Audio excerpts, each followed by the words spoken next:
Hello, everybody. Sorry, a few technical difficulties, but looks like we should be in good shape now. And I see everybody starting to come in on the Zoom meeting. So I think we're in business. We're cooking. Hey, thank you, everybody, for joining us here this week again on the Virtuous Insider. So enjoying the chance to do this on a weekly basis. I know we used to do a big monthly shindig here, and we would try to pack a whole lot of stuff into 1 hour. And I mean, I could talk as fast as I wanted to. We couldn't get through everything we wanted to talk about. So having the chance to get together, even for just 30 minutes weekly, has been so beneficial, I feel, and hopefully you guys are getting some good things out of it as you attend these sessions. Of course, we still have our monthly hour-long edition that we did just last week for some more expanded training topics. If there are some things that you'd like to see on the Insider, some topics you'd like us to cover, some other types of content that you really wish that we had, or other opportunities, please let us know. You can always shoot us an email. Just send it to training@virtuous.org. We would love to hear from you. All right. Now, before we jump in, we do have a couple things to get to today, as usual. So very briefly, we are recording today's session. Of course, we do that every time. We will make the recording available in the support center afterwards. You can go watch the replay. You can share it with friends. You can pass it around the office, however you'd like to do that. Now, because we are recording, everybody is muted. That way we can try to get some good audio. I know some folks let us know last week the audio was a little bit questionable. Hopefully this week we've got a little bit better setup again for you. But if you do have a question, please let us know. If you've got a comment, you can go ahead and shoot something into the chat. And if you've got a question, I would just ask that you send it in through the Q&A feature as opposed to the chat. That chat can scroll by really quickly. It's easy to miss something as it goes by there in the stream. And I want to make sure that if you do have a question, we can go ahead and get that answered. If you've got a question, I guarantee somebody else probably has the same question and they would love to hear the answer. Okay. That said, and out of the way, this week you've got the solo edition. I've left the band behind. I've gone out on my own. For those of you who don't know me, I'm Scott Richards. I'm the Director of Training here at Virtuous. Excited to talk to you today. And this is our fundraising strategies in action session. Excuse me. Sheesh, you wouldn't know I was a professional talker. This is our fundraising strategies in action session. And typically what we like to do in this sort of session for the Insider is to pull some insights from recent editions of the Responsive Weekly. That's the other session that we have weekly on Thursdays, where we'll have a fundraiser, right? That's hosted by Megan Donahue. Fundraiser come on and talk about something that's kind of topical, timely, going on in the fundraising community. We like to tease out some of the really key insights and look at how you can practically apply those concepts, those ideas directly in Virtuous. And this week, we're doing something a little bit different because there's been a lot going on. And shoot, there's 3 different fundraising conferences that I know of going on just this week. There's stuff going on all over the place. And I wanted to really hit on one of the key topics that I've seen come up again and again in articles and in other places, and that is segmentation, and specifically segmentation for your donor comms, your donor communication. This is really key right now because we're going into that season when everybody's going to have their hair on fire, right, until the end of the year. This is year-end appeal season, Giving Tuesday's coming up. There's a lot going on. Some people may even have fall events because, I don't know, you thought fall wasn't busy enough, so you wanted to have another one that you had to tackle at the same time. And as we're getting into all of that, it's really important to start thinking about how we are segmenting our communication and how we're approaching that. And you can see I've got here on the slide that it's talking about how segmentation is responsive, right? And those of you who've been around Virtuous for a while, you know, we are a responsive fundraising platform. And that's because we believe that responsive fundraising is critical, especially in today's environment for fundraising. People have come to expect a more personal connection, and responsive fundraising is a way to offer that to them. And segmentation is a key part of being responsive and of kind of walking that walk of responsive fundraising, because that allows you to have a personalized conversation with each of your donors, as opposed to sort of the shotgun spread theory where you send the same thing out to everybody and you, for lack of a better term, kind of hope for the best and you see what comes back. Instead, it's really important to start to have more specific communication. And that doesn't mean that every single donor in your database gets a personal phone call or gets a personal handwritten note card, although sure, those things would be swell if we had the bandwidth to do them, but we don't. Right. And so the key is you want to leverage technology to help you with this. That's the idea with segmentation. It's not that when I send out my year-end appeal, everybody's getting a personal handwritten letter sent to them, but by segmenting the audience into really actionable sort of chunks, I can specifically address that segment of the audience based on some things that I know about them. And I use this example all the time. Some of you may have heard me use this in other trainings, but it's true. And every year I still get this letter, right? Somewhere between now and Christmas. It's going to show up and it's going to come from a nonprofit that maybe one that I support. And it's going to say, "Dear friend, if you've given already this year, thanks so much. And if you haven't, there's still time to make a difference." And that letter does not inspire a lot in terms of me wanting to give, right? Because first, you don't know my name, merged in "dear friend," right? That's just, hey, I got to know who these folks are, right? Even beyond knowing what you've given and what your interests are and what type of programs you give to, very basic, right? Table stakes. I got to know your name if I'm going to send you a letter and I'm going to ask you for money. And beyond that, when you open with something like, "If you've given already this year, thanks so much. And if you haven't, there's still time." Well, that just tells me that you don't know much about me. You don't know who I am. You're not even sure if I've donated to you or not, right? And shoot, if I have, well, that's telling me that my donation clearly didn't make much of a difference, because you don't even know if I did it. And to me, I thought that was a huge deal. And instead of telling me the impact of my gift, you've said, "Look, I guess maybe you gave us money, maybe you didn't. I don't know. I mean, honestly, what difference does it make?" That's the message that I get. And so I'm much less likely to give again, right? And so if you can segment communications just at a basic level for folks who gave this year and folks who didn't, right? And certainly we can go well beyond that. Right? But at a very basic level, just that level of segmentation allows you to send a letter to someone that says, "Dear Scott, thanks so much for your generous support already this year. Because of you and donors like you, we've been able to bullet, 3 great things that happened," right? If you could give an additional gift of, merge in the ask amount here, then that means we could make a difference in, the lives of water buffalo everywhere. I don't know, whatever kind of nonprofit it is. But that type of communication does a few things, right? Number one, you know who I am, you know my name, that's good.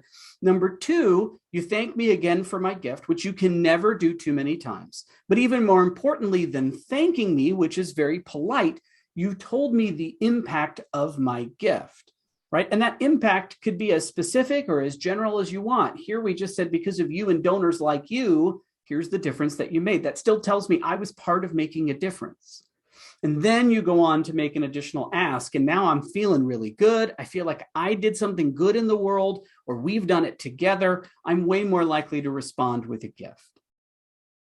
Okay, so that's me on my segmentation soapbox. But when we talk about that, I think it all makes sense philosophically. Again, these are the kinds of things. You hear these at fundraising conferences and folks will write blog posts about it. And you think that's an amazing idea. Don't know how that works in Virtuous though. So how do I do that within my system? So let's look at a quick example here of how you could do that. And what I've put together here, let me just flip over. Let's look at Virtuous. Shall we do it together? So I put together an example here that you could use for Giving Tuesday. Giving Tuesday is coming up. I will fully admit to all of you right here and now, I used to be a Giving Tuesday denier. Wasn't a big believer in it. People would always say, but look at the statistics. Look at all the money people gave us on Giving Tuesday. My answer was always yes, because you asked for money on Giving Tuesday and you didn't ask for money on any other Tuesday of the year. But now it's taken on a life of its own. It's got kind of a FOMO thing around it. Hey, social sharing is really important, right? Everybody else is giving today, so don't you want to be part of it? And don't you want to give today? It's kind of taken on its own thing. So I'm a convert. I'm starting to drink the Giving Tuesday Kool-Aid, slowly, begrudgingly, but I've gotten there. So that out of the way. If anybody else, by the way, is a Giving Tuesday denier, or if you're a late convert, I'm with you. You can go ahead and let me know. I haven't seen anybody chatting to me. You're all being very kind, trying to not distract me. So I appreciate that, but feel free. So here we've just got an example of how we could do this with a Giving Tuesday email, right? A lot of Giving Tuesday fundraising is digital, right? A lot of that happens through digital channels as opposed to direct mail, though certainly there are folks who are doing it through other channels as well. But here I wanted to focus on email also because I think that there's not always a clear direct line in Virtuous between my campaign and my campaign segmentation and how I do that in sending an email. Okay, so I've got some things set up in advance, some things we're going to try to do together. I know we're limited on time. We'll try to get through as much of it as we can. And if you have questions, go ahead, drop those into the Q&A and we'll address as many as we can. But so here, we're going to go ahead over to campaigns and we're going to create really quickly here a Giving Tuesday campaign for 2021. Now, as I create my 2021 Giving Tuesday campaign, certainly, right, I might be starting that. Let's say I'm going to start that at the end of this month, and that's going to run through, give ourselves some time for things, some gifts to come in through December 10th. Right, we'll set our window there. And certainly I can set my goal and everything else, and I might have multiple communications going out, but here we're just going to focus on the fact that we're doing some email messaging. We're going to do some social media messaging, and then I might add some others later on. Okay. And here we're going to go ahead and specify that we're sending out our Giving Tuesday email number 1 for 2021. And that's going to go out, let's say it's going to go out next week. We're getting a jump on this, okay? And we're going to save this communication. I don't want to take too much time on some of the campaign communication details. We've already had a webinar earlier this year where we went through a lot more related to campaigns. Feel free to check that out. Quick pitch there for some of the other recordings. And here, this might be Giving Tuesday. This is our Giving Tuesday Instagram takeover for 2021. These are not words. I apologize for not being able to type correctly.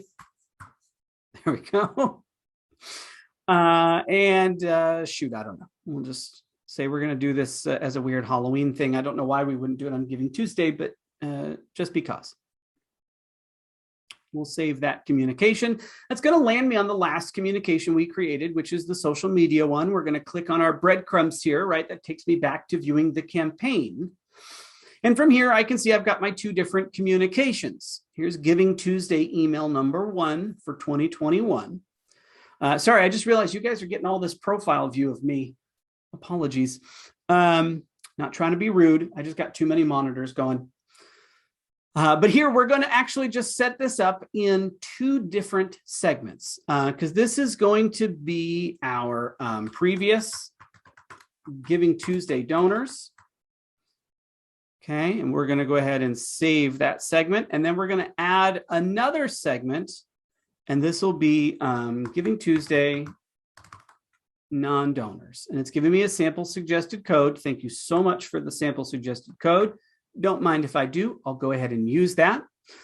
This is a good time to just to have a quick shout out, by the way. We added this in the recent release, the ability to not only use a saved query when you build a segment, but to go ahead and filter your contacts right from here if you want to, right? Pretty neat. But so now I've got these 2 different segments that I'm going to use. And again, I could have many more, but here the messaging is I want to send specific messaging to folks who have given to our Giving Tuesday campaign in the past to say, hey, it's that time again, right? They've already shown that they like to participate in this.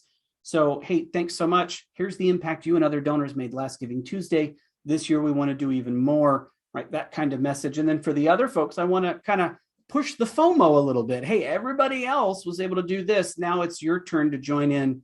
Come jump in the pool. The water's fine. Okay, so very binary, just two different segments for this particular message. And I'll say across the board, typically speaking, I don't see as much segmentation in emails as I do on direct mail. And that's just not just Virtuous specific. I feel like that's kind of industry specific. I feel like people are starting to get a little bit more into segmenting their email and taking some of the things we've learned from direct mail over the years and bringing those into some of the email tactics. But still, it seems like there's a lot more segmentation and planning on the direct mail side than there is on the email side. Maybe that's true for you guys. Maybe you guys are already heading towards segmenting a little bit more. Either way. But here's the campaign that I've created. Now, I've done a couple of other things. So one thing is I wanted to be able to easily identify folks in my database who have given to Giving Tuesday in the past.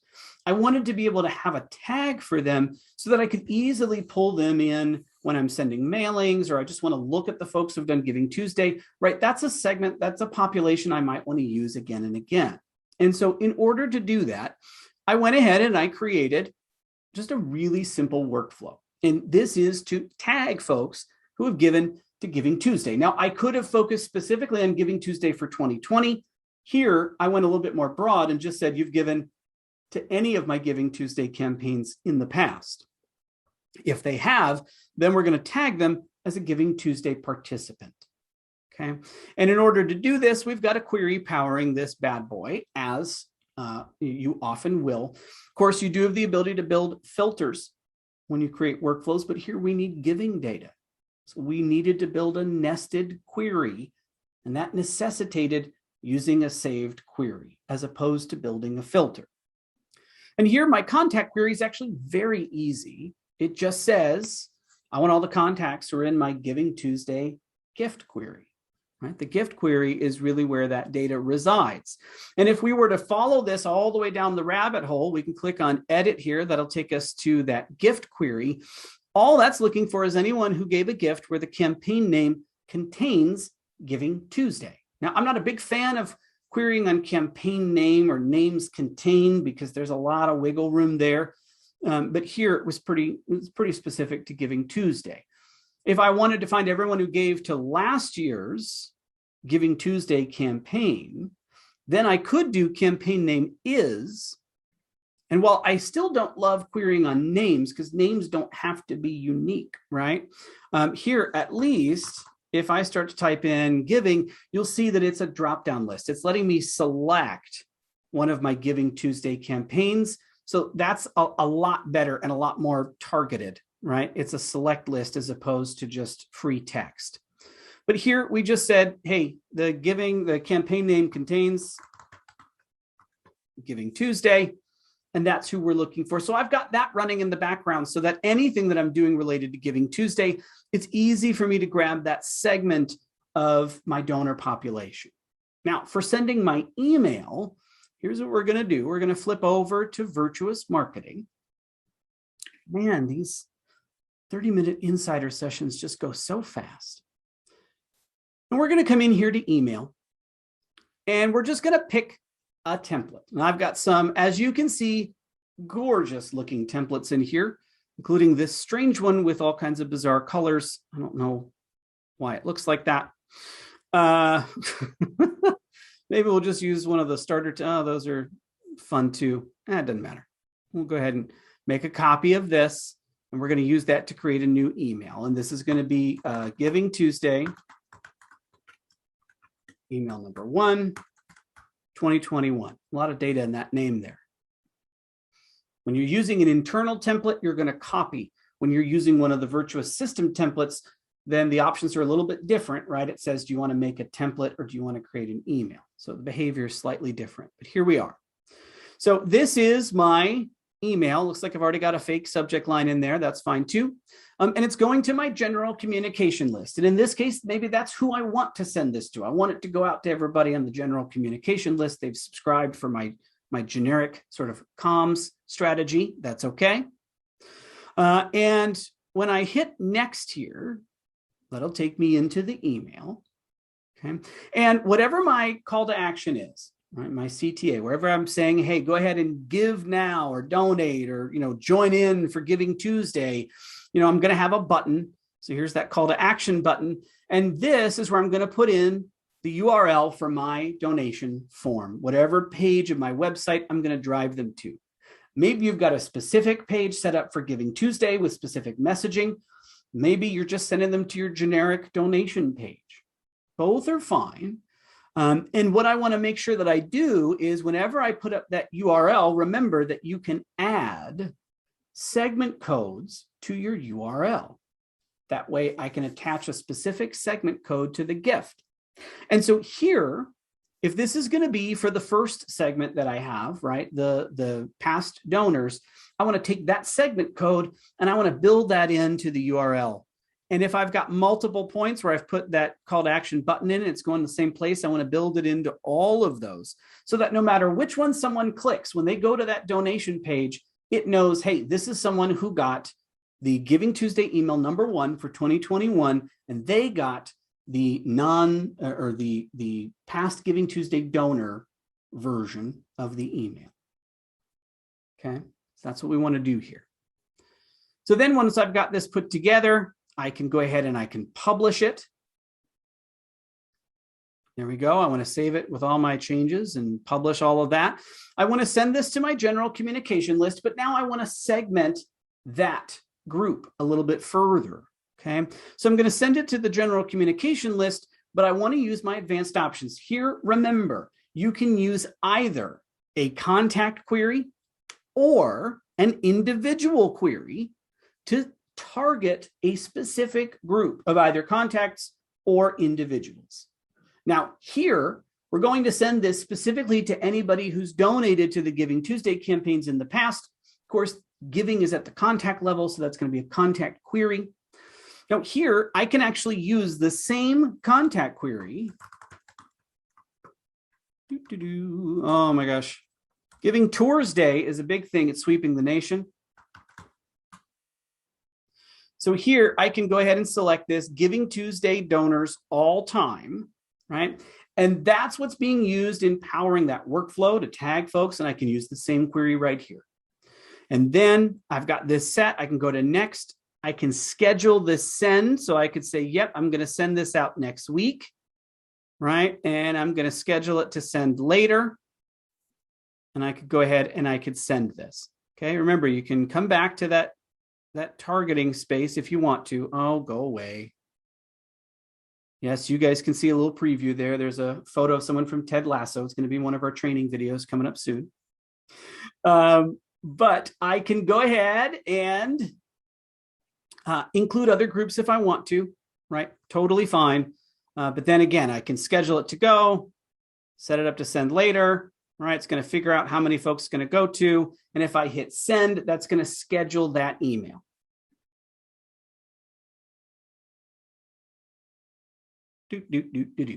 Now, once I've done that, I have already crafted the email, okay? Tells me right there, great, it's going to go out next week.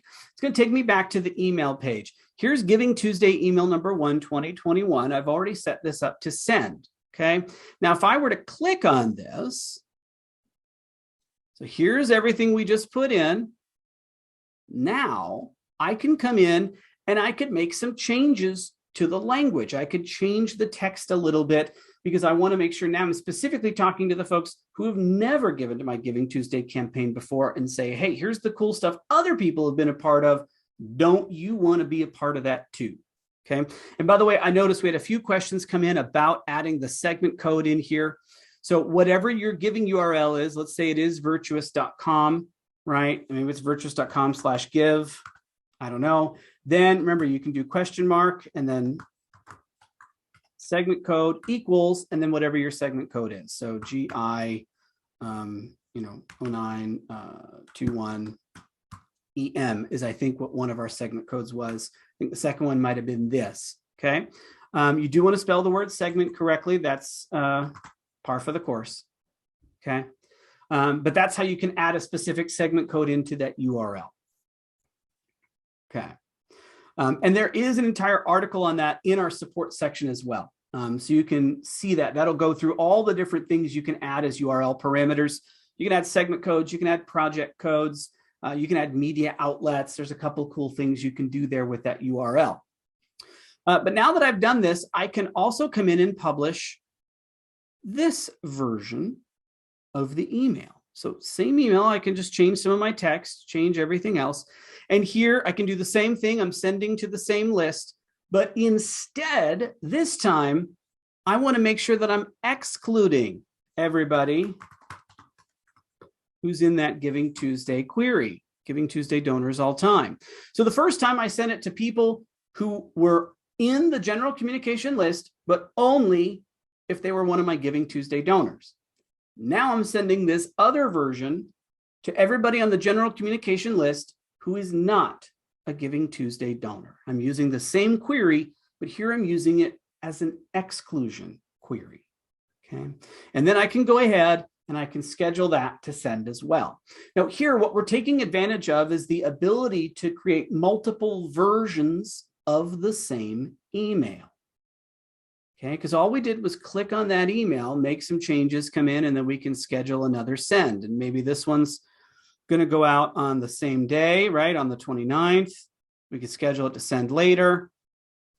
We can go ahead and do that. So now I'm sending essentially the same email, but two different versions to two different segments. And I've got some slightly different wording for each of those. Now you can create multiple versions of any email. And as a matter of fact, from the main email screen, if you click on actions, you can come in and you can see all the different versions that you've created, right? So I've got two that we've published today, right? A little ways apart here. And these would be the two different versions that I've scheduled to send to folks. Okay, you can see I got a bunch that I've published here today. You can have as many different versions of the same email as you want. Okay. All right. I know we're close to time. We've had a couple of questions come in. I want to make sure that we can get to those and answer those. Thank you guys for your questions. So we had one question here about campaigns, just in general. When you put in the start and end date for the campaign, does that affect any of the widgets or the reporting for when the money is received or anything like that? So the good question.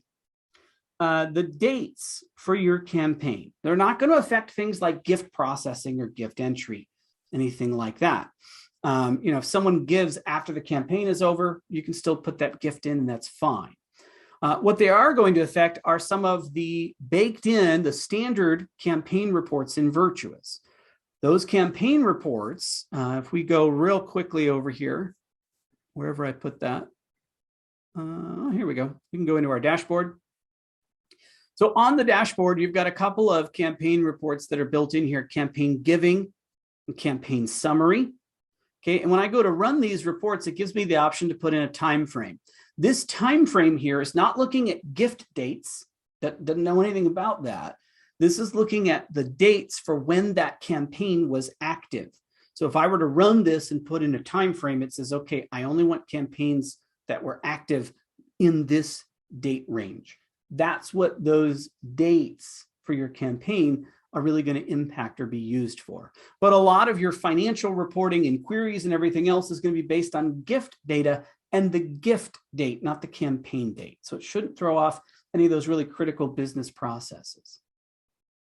Okay, and we had another great question come in. For longer campaigns, is there an easy way to exclude donors who have already donated to the current campaign? Yes, absolutely. You could do the same thing that we did here, right? Where we built a query to find everybody who gave to that particular campaign, and then we nested it into a contact query.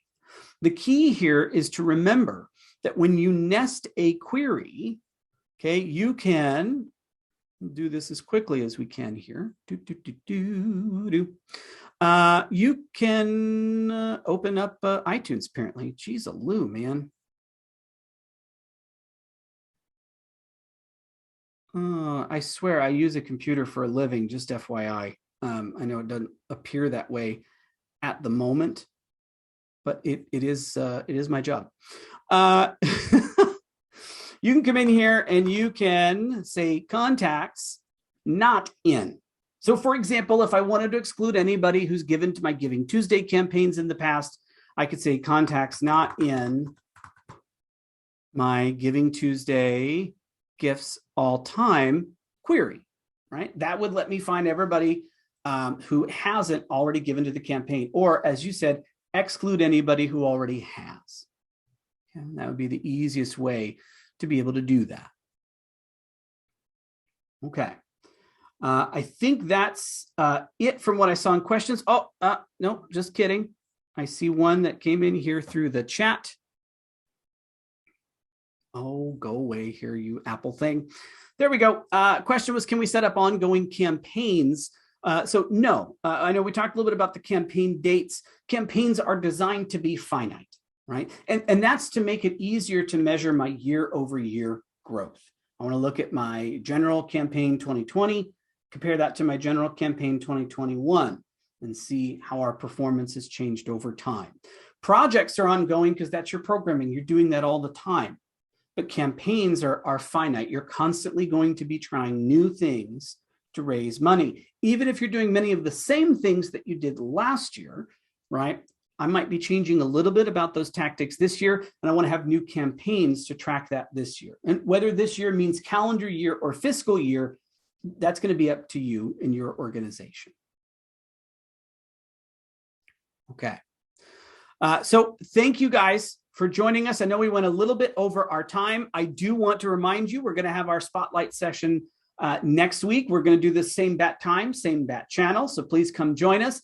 And as always, of course, I have a long quote here because why not when we're over time? I like to pull some quotes from folks who are smarter than me. This one I thought was really interesting because it kind of summed up a lot of some of the FOMO stuff we were talking about with Giving Tuesday. Americans aren't stupid.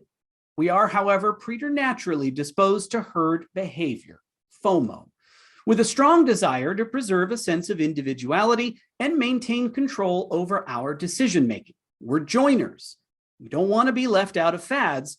We're also fiercely independent and don't want to be told what to do. That kind of sums it right up, right? And that's the fine line we need to thread for our Giving Tuesday communication. Hey, come on, join in. Everybody else is doing it.